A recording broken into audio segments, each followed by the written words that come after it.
farewell speech. We shall hear him in total silence. I've given him 5 minutes to say what he wants to say and then take his leave if he wishes. Thank you, Honorable Speaker. Honorable Speaker and members, first and foremost, I would like to extend a very big thank you to the Almighty God for the opportunity to serve the people of Parlianent North in the 13th Parliament since August 2022. It has been the honor of my life to be of service to my constituents as their representative in the Parliament for 2 years and 7 months so far.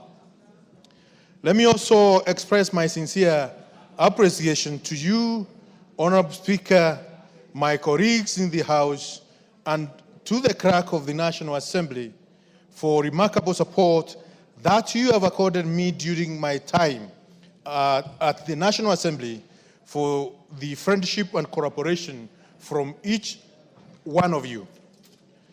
During my time here at Parliament, I have been an active member of the Departmental Committee on Delegated Registration, as well as Select Committee on Delegated Registration, and Departmental Committee on Tourism and Wildlife. I have taken time to reflect immensely on the 2.5 years that I had the privilege of serving in the National Assembly, and underlying the strides I have made through the various legislative tools I initiated as an undertaking of my constitutional mandate.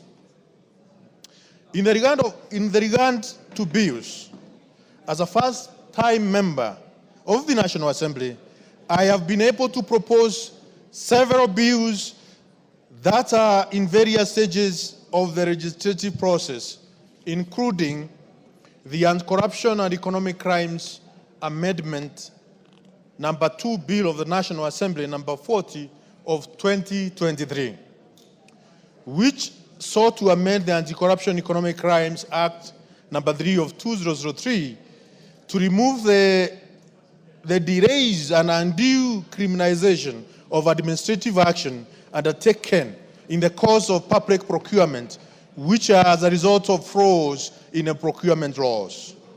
The bill sought to remove culpability, prescribes on persons in charge of administration, custody, management, receipt or use of any part of public revenue or property as administrative flaws, as this can be adequately addressed through other numerous existing provisions, including the express provision in Article 2265 of the Constitution.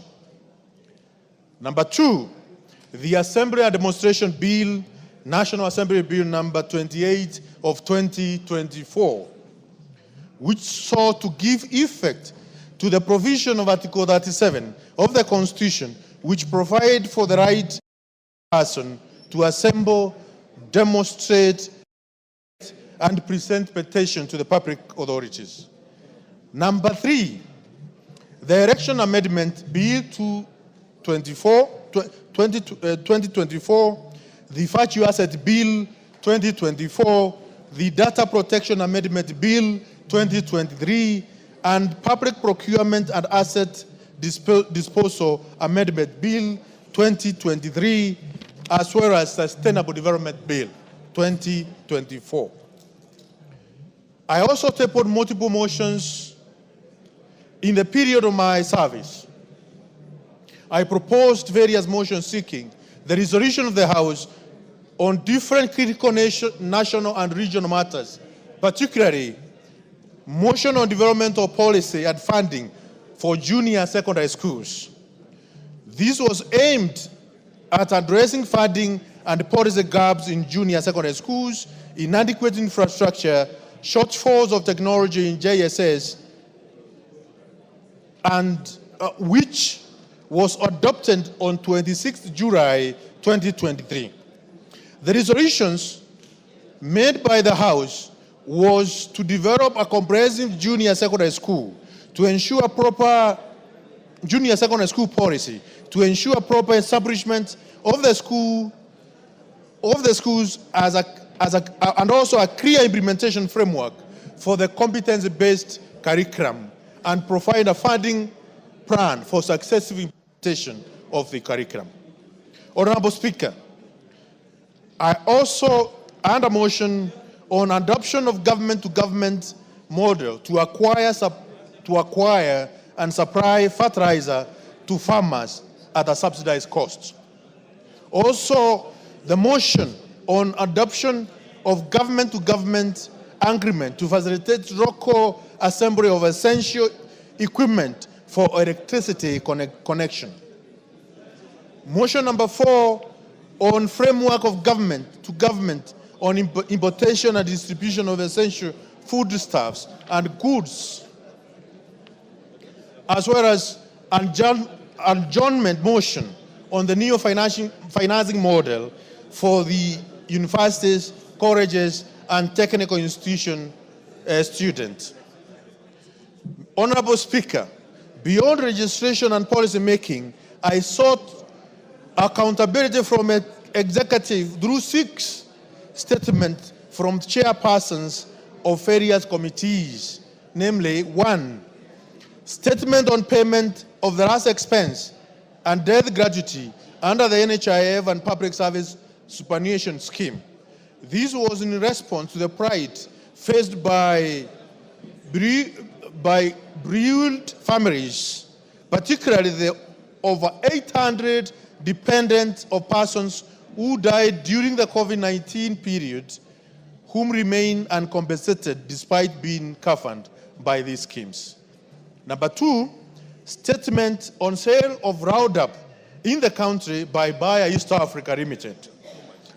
Minister nominee, you have 2 minutes to finish. I expressed my concern over the continued sale of Roundup, toxic herbicide, in Kenya market, despite legal action and compensation in other jurisdictions. It still remains in Kenyan market. I question why the manufacturer was still permitted to sell the dangerous pesticide in the country. Number 3, statement on measures being taken to boost the manufacturing sector in the country. Number 4, statement on settlement of Gire market squatters in Bere North constituency. Number 5, statement on tax incentives claimed by developers operating enterprise within the special economic zones. And number 6, statement on development of mass rapid transit corridors in Nairobi metropolitan area and the role of Nairobi Metropolitan Area Transport Authority. Honorable Speaker, as I continue to reflect on the role I have played in the House, I also wish to highlight the policy questions I asked to the Cabinet Secretaries, Constitutional Commissions, and independent offices. Public service in the area is an area that covers many facets, and being a representative of the people, I oversighted the area of agriculture, anti-corruption, and education, among others, as follows. 1, question to the Minister of Agriculture and Livestock Development regarding the supply and distribution of subsidized fertilizer across the country in preparation of the planting season. Question 2, Ethics and Anti-Corruption Commission on the status of monies and properties recovered by Ethics and Anti-Corruption Commission under the Proceeds of Crime and Anti-Money Laundering Act. Number 3, question on the Ministry of Agriculture, Livestock and Development on the adverse effect of Roundup and upside on the ecosystem on humans. How much of that statement is left? 2 minutes, Honorable Speaker. 2 minutes. 1 page remaining. You better finish, okay. Number 4, Honorable Speaker. Give him the mic.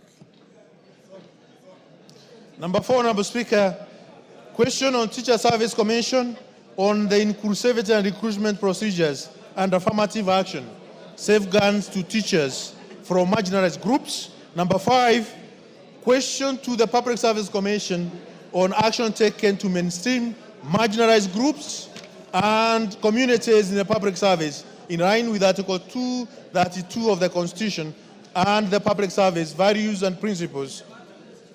Honorable Speaker, I'm fully convinced and confident that the role I have been nominated to in the executive to be an extension of the work I have begun here in Parliament. As a registrar, I was guided by the call to be faithful and diligent in the service to the people. As a Cabinet Secretary for Public Service, Human Capital Development, and Special Programs, the same oath will continue, only on the broader scale and with even more greater responsibility. I am reminded of the ones in the Gospel of St. Luke, chapter 12, verses 48. To whom much is given, from him much will be required. And to whom much has been committed, of him they will ask much more. Honorable Speaker, I am proud to have faithfully represented the people of Parliament North and have contributed to the legislative agenda and the reparations whose impact will endure beyond my time here. Indeed, should my nomination be approved, which has been approved. Yes, your nomination has been approved. Indeed, you are still in doubt? Miss, with my approval, which was done this morning, I will continue to engage with the House though from the other side, particularly during question time and other matters of oversight.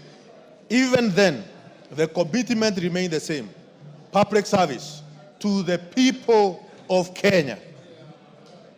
I thank you, Honorable Speaker. I thank each one of you, honorable members of this great House. And I thank the people of Parliament North for giving me an opportunity to serve in this House and also to serve them as well as the people of Kenya. I thank you, Honorable Speaker. Thank you, Honorable